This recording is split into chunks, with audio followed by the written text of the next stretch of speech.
ని మళ్ళీ లాగోన్ చేస్తుర్రు ఈ రకంగా ఉంది సిచ్యువేషన్ అంటున్నాయి. మరొకటి దీనికి యాడ్ ఆన్ ఏంటంటే హైదరాబాద్ ఎంపీ అభ్యర్థి గురించి మాట్లాడారు. కాంగ్రెస్ ఎంపీ అభ్యర్థి గురించి అసదుద్దీన్ ఓవైసీని గెలిపించడానికి బలహీనమైనటువంటి అభ్యర్థిని కాంగ్రెస్ పార్టీ నిల్చోబెట్టింది అనేటువంటిది మాట్లాడు. ఈ రెండింటిపైన ప్లీజ్.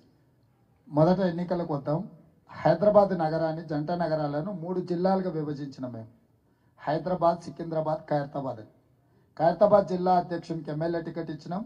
సికింద్రాబాద్ జిల్లా పార్టీ అధ్యక్షునికి రాజ్యసభ ఇచ్చినాం.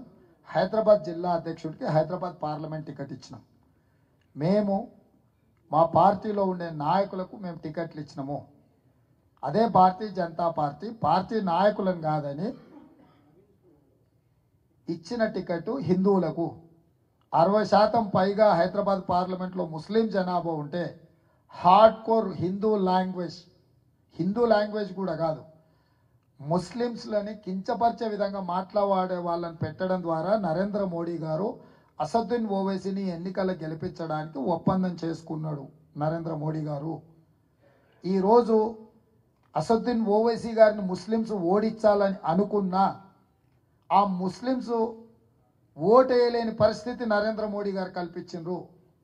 అదే మాధవిలత ప్లేస్లో ఒక న్యూట్రల్, ఒక అందరినీ కలుపుకపోయే వ్యక్తిని ఈ ఎన్నికల బరిలో దించిన ఉంటే ముస్లిం ఓట్లలో కొంత పర్సెంటేజ్ బీజేపీకి వస్తే మిగతా ఓట్లు కూడా యాడ్ అవుతే అప్పుడు అసదుద్దీన్ ఓవైసీని ఓడించడానికి అవకాశం ఉండే. తీవ్రమైన వ్యతిరేకత ఉన్నది అసదుద్దీన్ ఓవైసీ మీద హైదరాబాద్ పార్లమెంట్లో.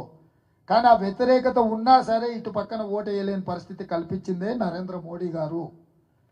మీరు ముస్లిం ఓట్స్ని కంప్లీట్గా పోలరైజ్ చేసి అట్లాంటి లాంగ్వేజ్ వాడి వాళ్ళకు ఒకవేళ అసదును ఓడగొడదామన్న ఆలోచన ఉన్నా వాళ్ళకి విధి లేని పరిస్థితి కల్పించి అసదును గెలిపించడానికి నరేంద్ర మోడీ గారు వ్యవహరిస్తున్నారు. కాబట్టి ఇవన్నీ కూడా ప్రజల ముందలు ఉన్నాయి. నరేంద్ర మోడీ గారు మాట్లాడే భాషకు భావానికి కాలం చెల్లిపోయింది. మోదీ గారు ప్రతిసారి మోదీ గ్యారంటీ అంటున్నాడు. నేను క్లియర్గా చెప్పిన I have told that Modi గ్యారంటీకి వారంటీ అయిపోయింది.